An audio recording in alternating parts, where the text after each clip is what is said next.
I'm going to be asking John Jordan to come back up again and moderate our superstar panel. And the panel is going to be basically talking about how the industry is preparing for post-IDFA. John, I think you're there. Here I am. I am again. I will hand over to you, sir. Thank you very much, Oscar. So we're just waiting for my panelists to materialize in and my camera to get a bit of focus. What's going on there? Hi, yes. So as Oscar said, welcome to the Beyond IDFA kind of what are we calling it? Kind of mini conference, really, I suppose.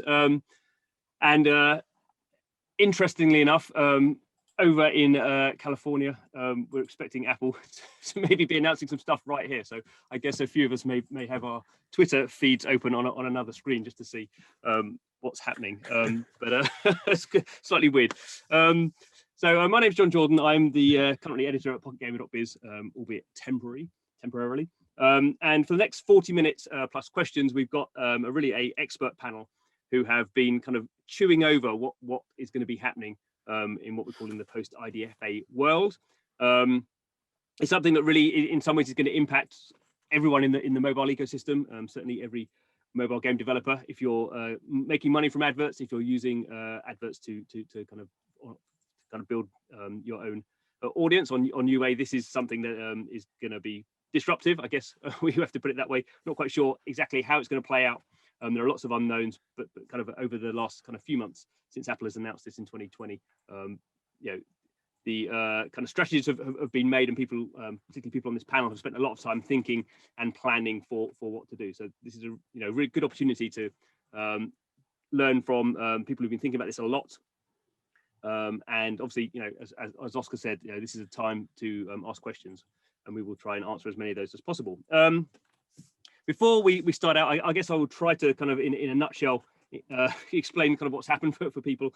So the IDFA is Apple's own identifier for advertisers. That's its own technology that it has had, and really that's what the entire mobile games industry kind of UA monetization stack has been built on over the last kind of decade. And incredibly powerful technology that allows mobile developers to pay for what they want for the audiences they want. And allows basically the industry to optimize around advertising.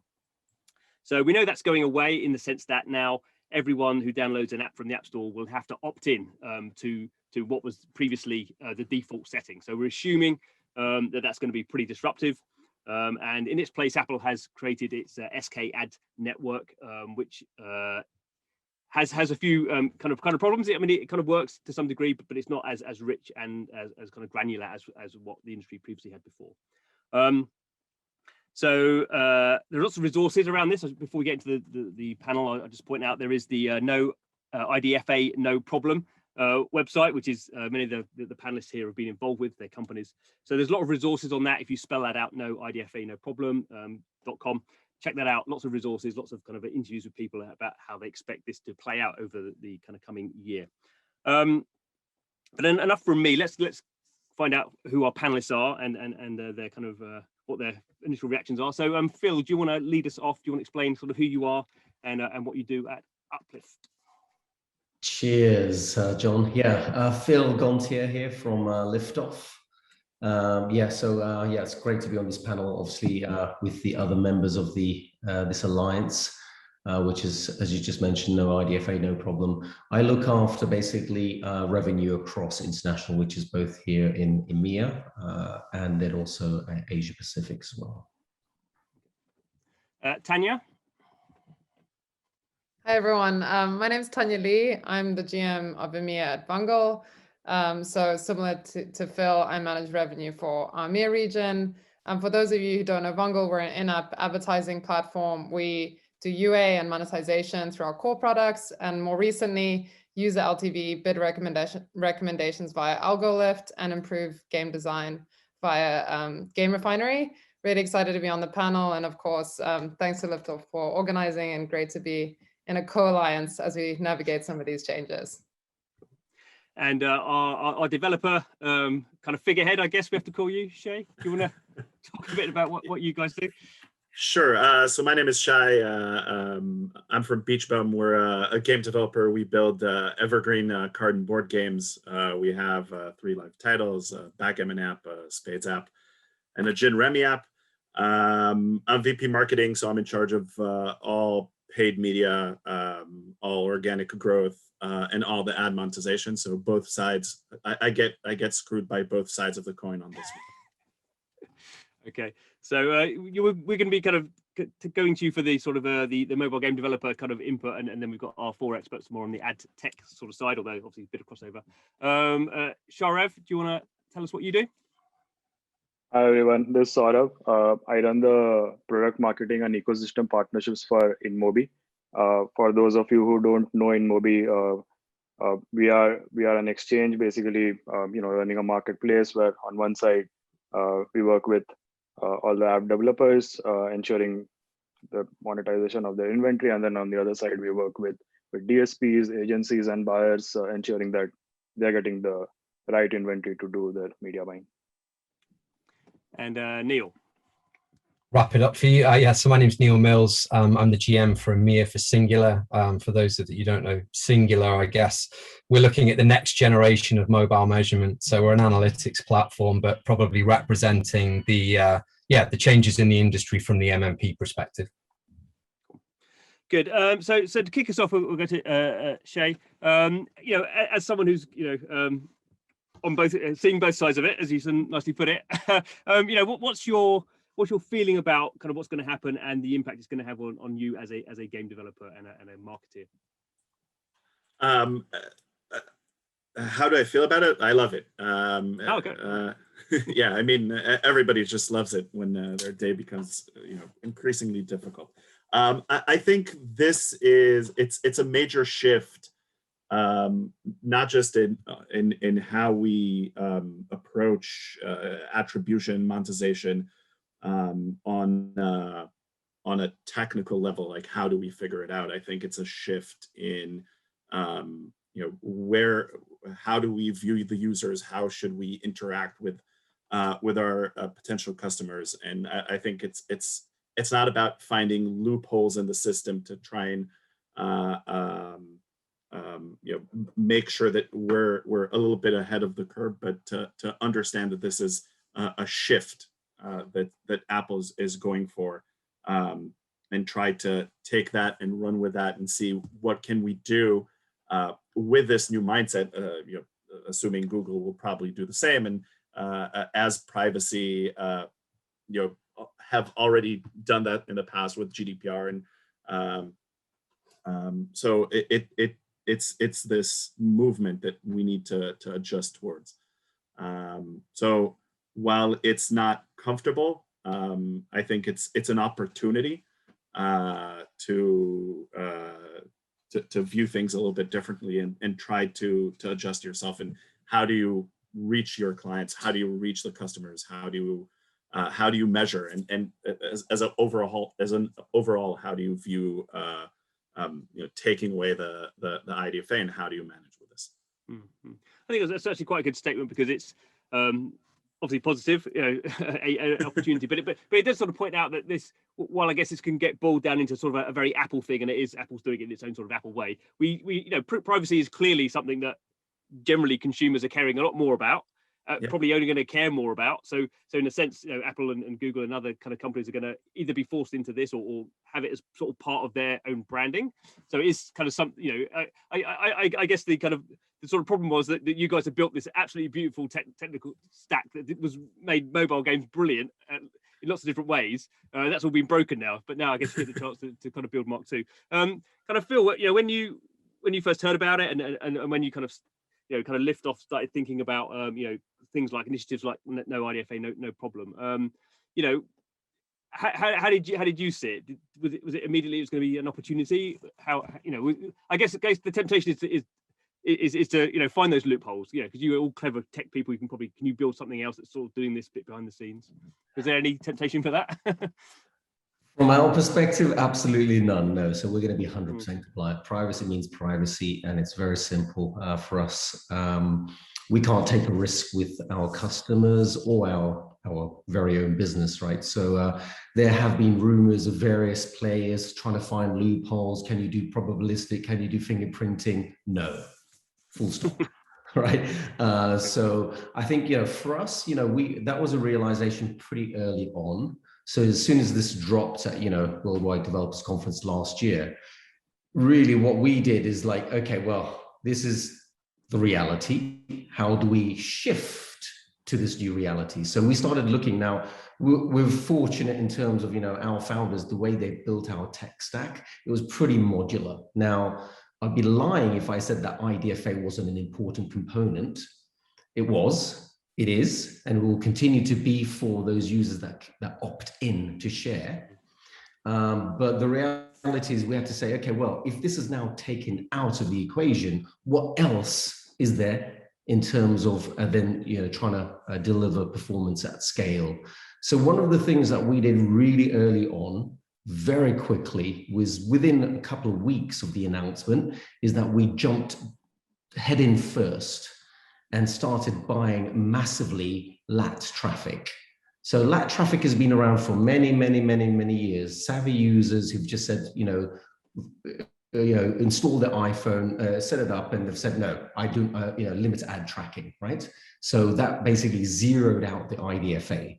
There has been, depending on the market, up to 15, 20% of sort of iOS users on LAT. So essentially what we did was we started buying masses of it and trying to do benchmarking, seeing how does LAT traffic compare to IDFA traffic performance? How does that compare to Google Ad ID, et cetera, et cetera? So for us, it was like, can we live without IDFA? And fortunately, there is life beyond IDFA. Oh, good.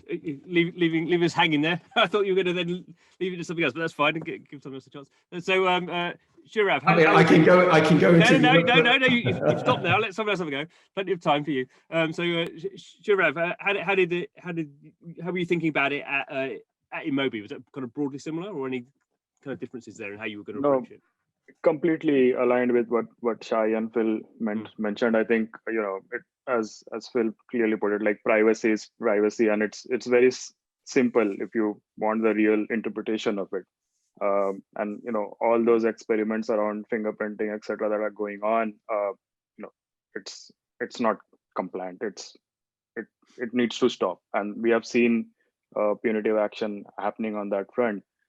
So we are working with our DSPs. Liftoff is one of the great partners, and we are ensuring that we are helping provide them the tools to kind of see on how they can trade on this LAT traffic as well.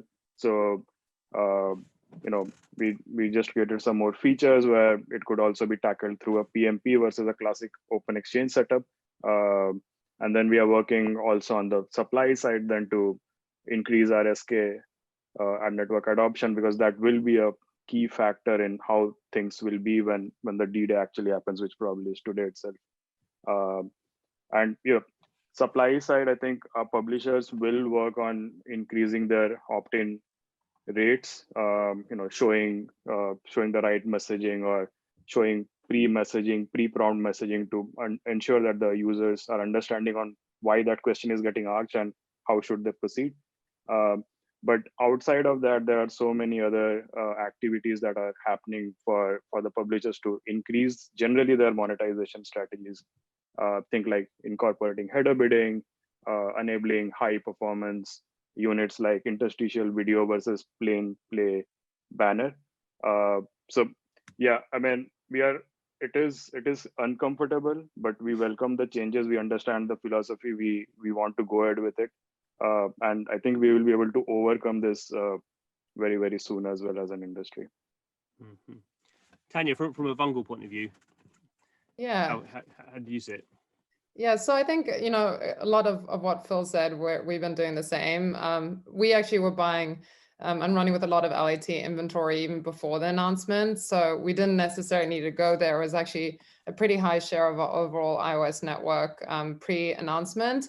I think in general, I would definitely agree with what Shay said around this is an area of opportunity. If we follow what Apple said, I think Tim Cook, when he announced it, that privacy is an area to innovate in. And we definitely see this as a real need for innovation in order to navigate some of these changes. I think the one area that I'll also cover, which we think is really important, is creative. Vungle has always held creative as one of our core differentiators, but I think in this new environment, to be able to contextually target and render ads is going to be even more important. So we're definitely looking at continuing to build out our Vungle Creative Labs team and really work on making sure that we can have as contextually relevant creative as possible. So I think creative definitely a key focus for us. And then obviously just continue to build out our contextual models.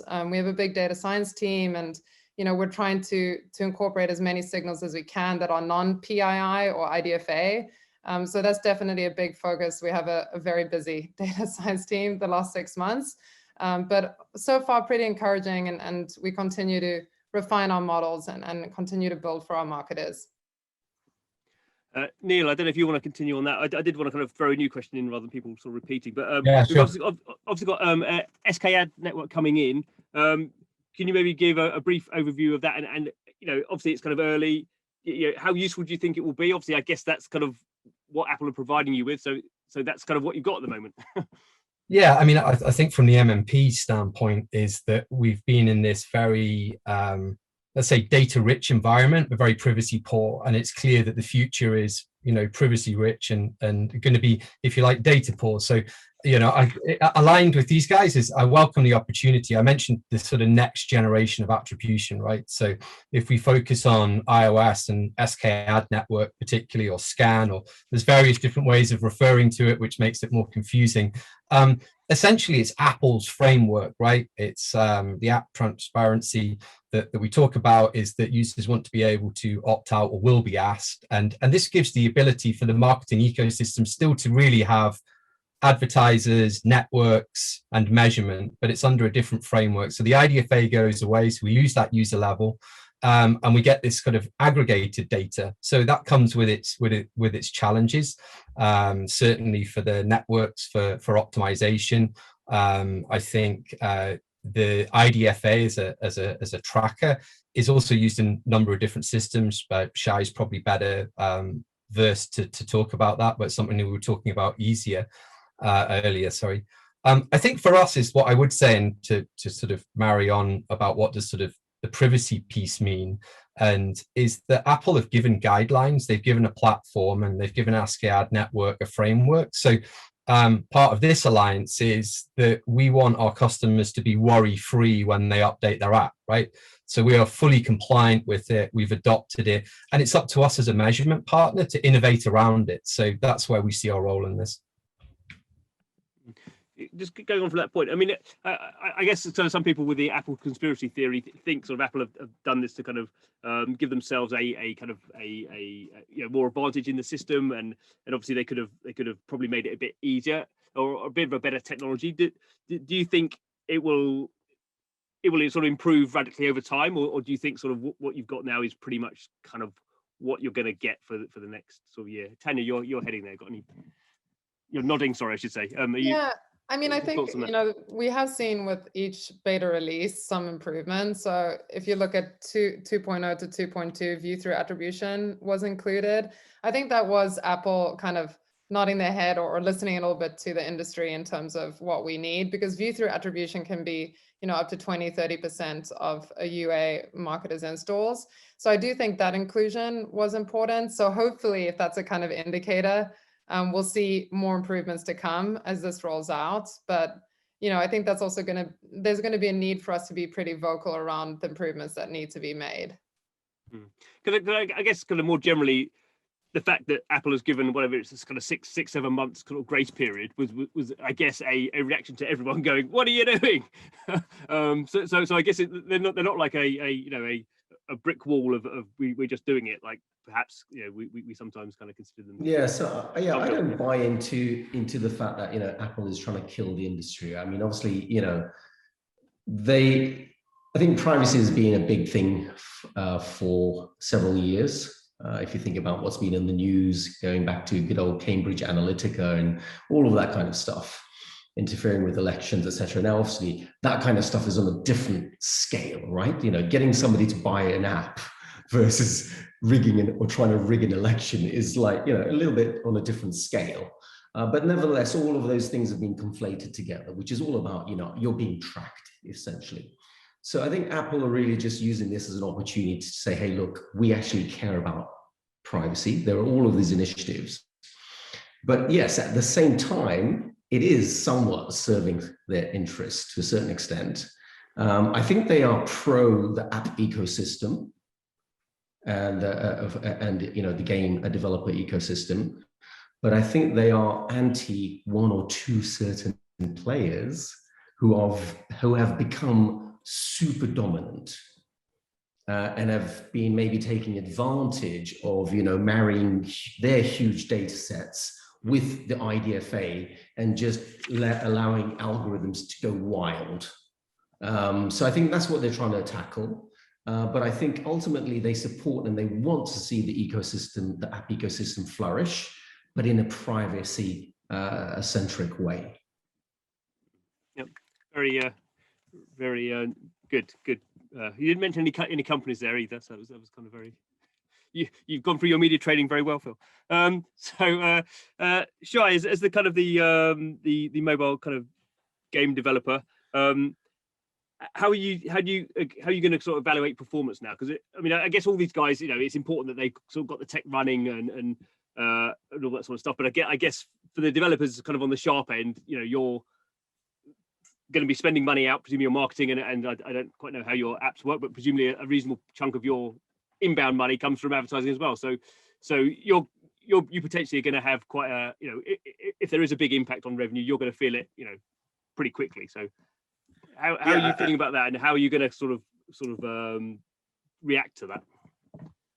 I mean, revenue dropping because the ecosystem is going down. I think best strategy is to make sure, you know, just like when a bear chases you, you don't have to be the fastest guy. You just need to be faster than just one person. So I think everybody's going to take a hit, and it's just making sure that you're well prepared and if we take, for example, ad monetization, right? So if you have a lot of revenue coming in, or a significant amount of revenue coming in from ad monetization, and your ATT framework, you don't want to bother every single player coming in, then aim for the ones that will generate that can generate revenue quickly. And in that regard, users who view ads are you know, that's a good audience to start with, right? And you can actually take the ATT framework and explain why you need that specific piece in order to tailor. I mean, at the end of the day, the ATT is it's a transaction, right? The user gives you a piece of their privacy, so there's a value proposition that you need to offer. And in that regard, ad monetization is something that's easy to showcase, right? So I'm gonna show you ads that are probably more aligned to your taste. So that's something fairly simple that you can communicate easily and you know, test it out in various ways. And so for example, that's something that the ATT framework is, if you have a lot of things and you're not sure about what to do, and ad revenue is something, test that audience first. And that will, I don't know if we'll give you an edge, right? But that will definitely help you out, you know, when the bear is chasing you. I mean, just do you may not want to share this, obviously for commercial reasons, but I mean, do you have a rough ballpark that you kind of think you may be impacted by? I mean, has it sort of changed how much marketing you're going to be spending in the next quarter? I mean, you know, have you sort of saved more cash in the last 6 months to kind of keep, you know, just in case the worst happens?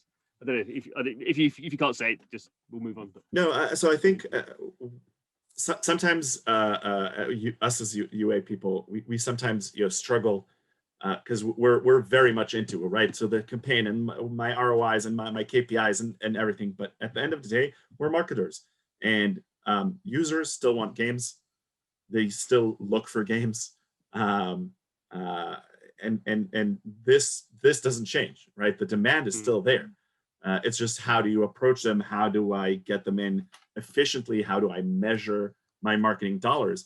But I think, and this is why I'm saying this is a great opportunity to make sure that you're doing your marketing based on marketing and showcasing value. And just like Tanya said, right, creative is a huge differentiator in these times, and creative is very much marketing. It's just not just your algos working behind the screen. So I think in that regard, it's a great opportunity.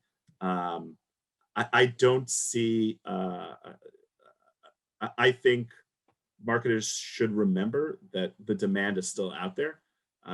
So even if your KPIs won't be the same, you should still spend those marketing dollars, spend them well, spend them as smartly as you can, find the right differentiators, and hone in on your, let's say, more of a holistic marketing rather than just focusing on very, very drill down data driven things.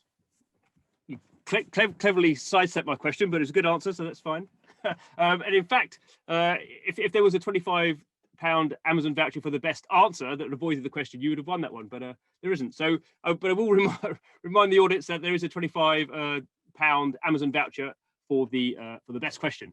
And as we haven't had any yet, if you ask the question, you probably have quite a high chance of winning that one. Saurav, how's InMobi thinking about the SKAdNetwork, or does it call it SCAN or whatever term you're using for it? Yeah, I mean, so when this actually came into light, and in the initial early days, the whole idea is to get this SKAdNetwork evangelized on the publisher side. So there is that clear piping of attribution and henceforth reporting and so on. In the early days, we were not seeing a lot of traction. It probably was a function of the supply side wanting to know more on, why do I need to do this? Why do I need to include this in the info.p list? What is the upside? What is the downside? And after that initial education piece, I think we have seen a dramatic improvement in the coverage for SKAdNetwork on our side. So if I quote some latest stats, as of now, we have covered almost 49% of our iOS supply-based apps in terms of like the number of apps point of view. And from a pure volume of supply standpoint, we have a coverage of around 66% on SKAdNetwork, which is way above versus what it was maybe 3 or 4 weeks back. So we anticipate this also to grow in from here, and if the announcement comes in, it becomes like a no-brainer to get this adopted. So publishers have opened up onto the idea of implementing this. They're working on it, and that's a very good sign for the ecosystem as well. Tanya, obviously, kind of we're kind of Pocket Gamer. We've just focused on games, but obviously there's kind of games and apps, and there's lots of different kind of categories in there. Do you think these changes are going to impact certain sort of categories more than others, even within games, certain categories? Is there any kind of view on how that's going to play out? Yeah. So, since we tend to work with all genres, I'm not going to do the doomsday approach of which ones won't survive. But I do think, some trends to think of is that, obviously retargeting is going to be a lot more difficult without IDFA. So I think apps that rely extensively on kind of creating device graphs and hunting previously high value users through retargeting, I think they'll have to shift that approach. I think one thing that we'll probably see is that there'll be more of a remarketing effort. So more things like live ops, push notifications. So I think we'll have to see that shift, right, from retargeting more towards remarketing. I also think, apps that apply to a very niche audience and really use that, specific user targeting through that IDFA will struggle a little bit more. I think they'll have to rely more on networks to find those users in the right environments, those high value users. And And that obviously kind of goes to the point that apps that have more of a broad appeal and a wider demographic, they might not see so much change in terms of their marketing effort because, you know, they're essentially applied to a wider audience. So yeah, I think that those are some of the things that we're thinking about. Also, you know, some reports around which apps have higher opt-in rates. You know, we were chatting just before around some very high opt-in rates that have been reported. But it is interesting to see apps like utility apps, music apps tend to have higher opt-in rates. And as you go more niche towards hardcore, mid-core games, you do see a drop in terms of opt-in. So those are some of the things that I think trends that we'll see emerge. Mm-hmm. I mean, I guess when this thing was kind of first announced and people had a knee-jerk reaction to it a little bit, that there was a kind of a thought that, you know, how much could, I guess from a mobile game developer side, you know, people, how much could the education of users kind of increase that opt-in rate? I mean, Phil, is that just something that's so niche and so specific? Maybe a handful of products can do that, but as you guys kind of dealing with these big ad networks, there's just no point sort of thinking about it because it just doesn't scale. But I mean, I guess to those two extremes, do you think that some mobile game developers could maybe sort of still retain that sort of granularity, or is that just a total waste of time? Phil, sorry, do you want to? Yeah, was that for me? Yeah, sorry. Yeah, I think a lot of it will be very much dependent on the product.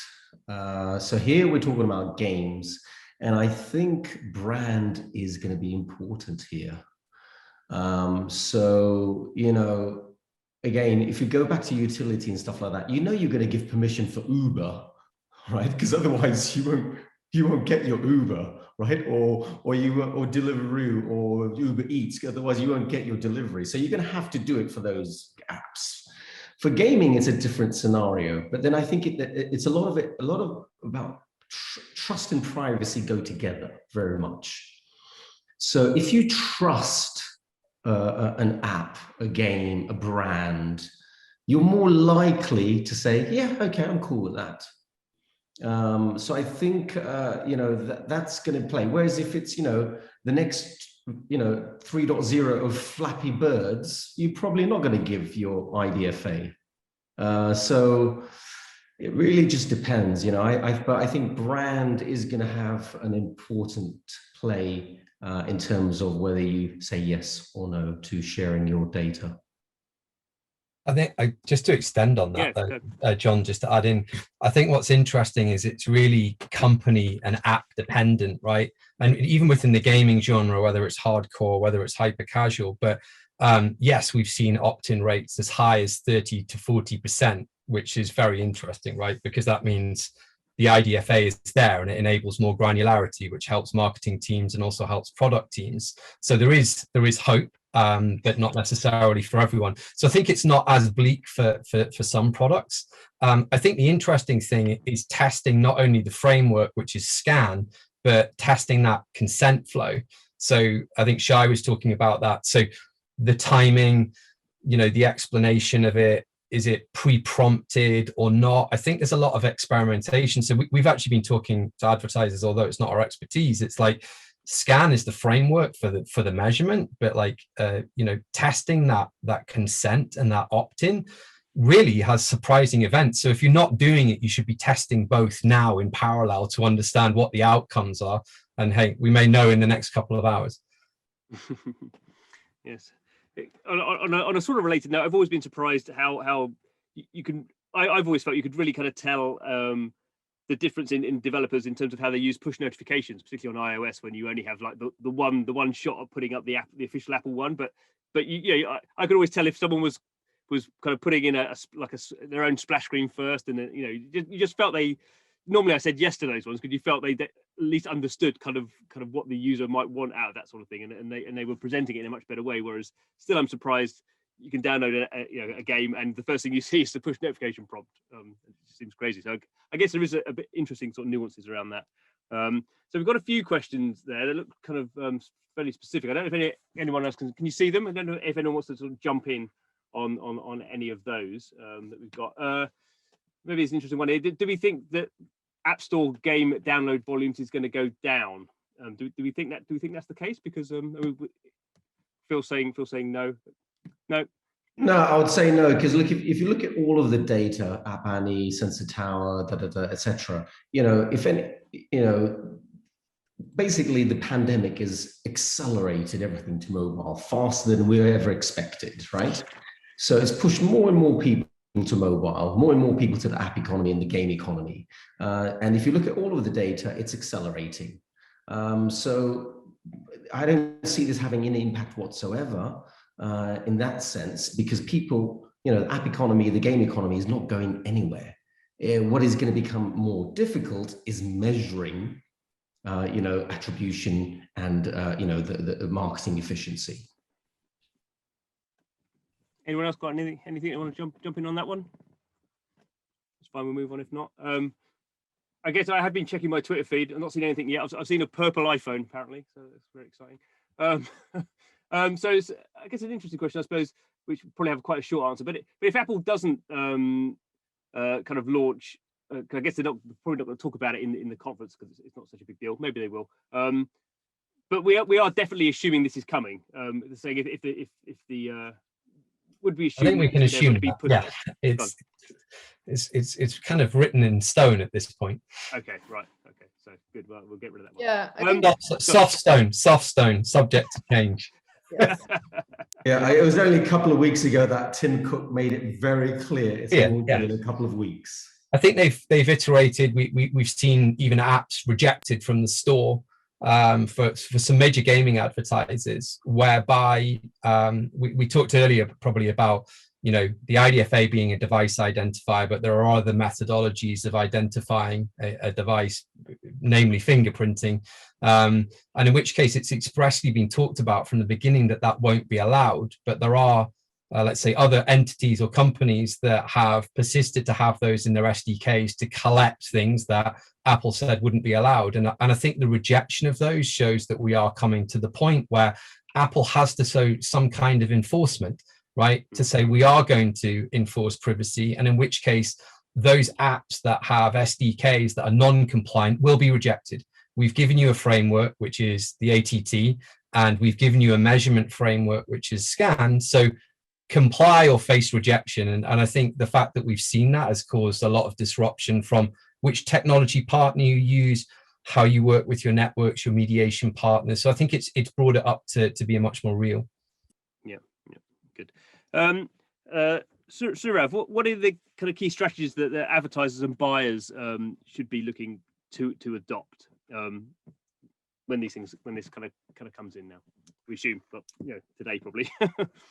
Yeah, I mean, you can actually break it down into two parts. One is the performance advertising, and the second part is the brand advertising. And I think on the performance advertising side, adopting a SKAdNetwork and experimenting and buying on LAT inventory is the first thing that you should be doing. Like these users who will probably eventually opt out or say no. There is a high chance they are actually a higher LTV based users versus the ones who are opting in. So you will need to find a way to reach out to them and figure out a way to acquire them. So that experimentation, as sooner as it happens, the better. On the brand side, I think because IDFAs will go away, Tanya was mentioning this as well, that the contextual targeting angle needs to come in. Brands need to open up to be doing contextual targeting, and that can be topped up with KPI based measurement that, hey, I'm probably targeting this specific type of apps and I want to get a high completion rate if I'm running a video ad unit, and have a very super cool creative to enhance that whole experience for the user as well.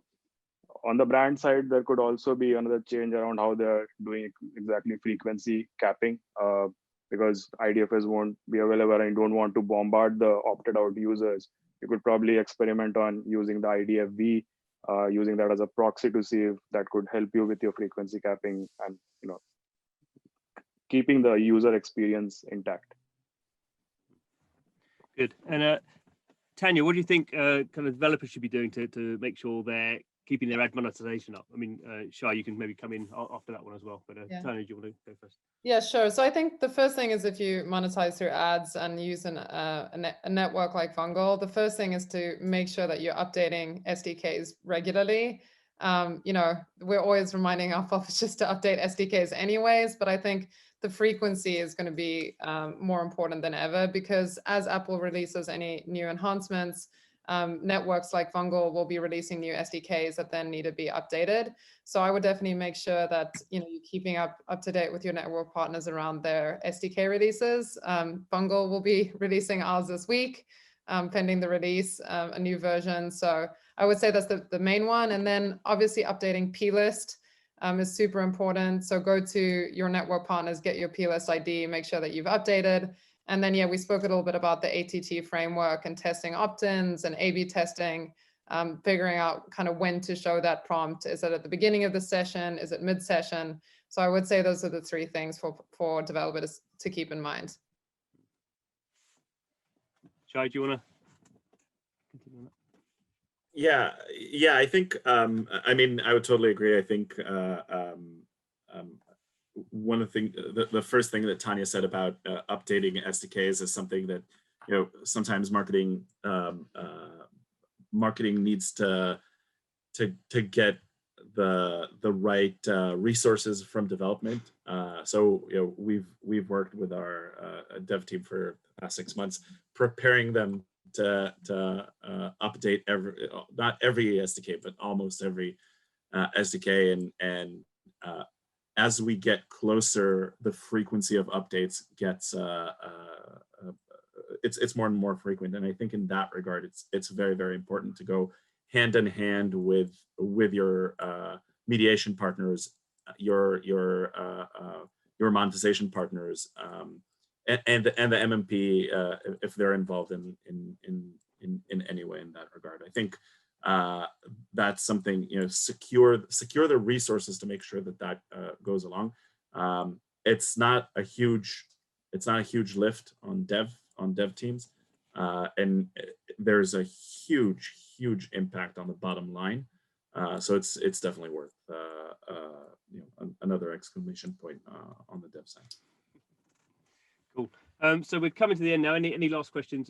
Please put them in. But I guess for us to sort of come to a conclusion, I'll start with you, Neil. I mean, in kind of maybe years, 12 months time, the end of 2021. I mean, do you think it will sort of be back to sort of business as usual? That obviously lots of the actual tech has changed, but will sort of be back to where we were, or do you think this is really the starting point for a kind of a longer kind of disruption change, and it will take a bit longer for people to get their hands on this kind of quite new kind of tech and situation? Yeah, well, I think this alliance is really much about education, right? Is that everybody here giving their perspective and their own expertise. Is that I don't think I'd make predictions till the end of the year, because goodness only knows what's going to happen in the next hour.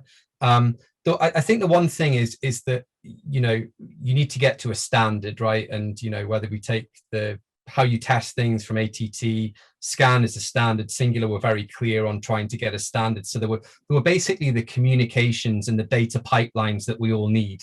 Advertisers need to tell their networks how to optimize. So we have sort of conversion values, we have postbacks to say what's going on. So I think there's a role for all of the partners. So all the people are going to be there, right? The users wanting to play games, those new audiences because of the pandemic, you know, the Vungles, Liftoffs, and InMobis innovating around creatives, products, which brings users, and then Shay, obviously, there marketing and understanding what's going to happen next. So I think all I would say is that I think there's going to be stages of basic implementations, and then we're going to see innovation as we understand more. So I would hope, based on, you know, the parties here, is that we would see rapid innovation and getting back to normal. If normal means spending the same amount, then maybe that's normal. Phil? Yeah, I think, yeah, it's all about innovation and adapting to the reality. So I think the next month or two is going to be very, very noisy. KPI metrics are not going to be, you know, what you've been used to at that granular level. And I think what we've been doing is educating as much as possible our customers, our potential customers that, don't expect KPIs to be at a steady state of what you've been used to for iOS, because it is going to be a little bit rough. So I think, I think before we jumped on this, I think Neil, you talked about a bungee jump, which is quite a good analogy. You're all prepared, you've done your preparation, and then you fall, and then you jump, and then things kind of like don't work out exactly how you expected. And I think that's what it's going to be. It's going to be a bit rough. Then we'll probably get to some level of a sort of a steady state where people are understanding this a little bit more. But then again, there's going to be iterations all the time. There's going to be updates to SKAdNetwork, and then you're going to have to change things again. So I think it's going to be change forever. And then Google are going to do their thing, right? So let's expect more of this for, now until eternity.